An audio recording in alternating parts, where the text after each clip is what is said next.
அந்த இன்டர்வல் சீனுக்கு வர்றதுக்கு முன்னாடி சிம்புக்கு என்ட்ரி கொடுத்தாங்க பாருங்க.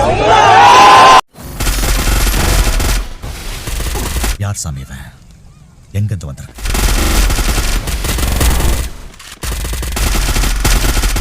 ஒரு அளவுக்கு தான் ப்ரோ எல்லாமே. ஓரளவுக்கு மேல நம்ம கிட்ட பேச்சே கிடையாது.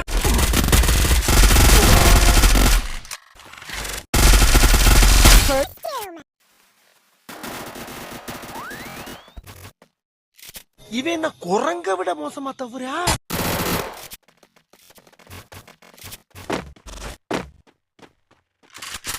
அவனை மாட்டாடா என் பம்பர கட்ட மண்டையா. கண்ணா பண்ணிங்க தான் கூட்டமா வரும், சிங்கம் சிங்கலா தான் வரும்.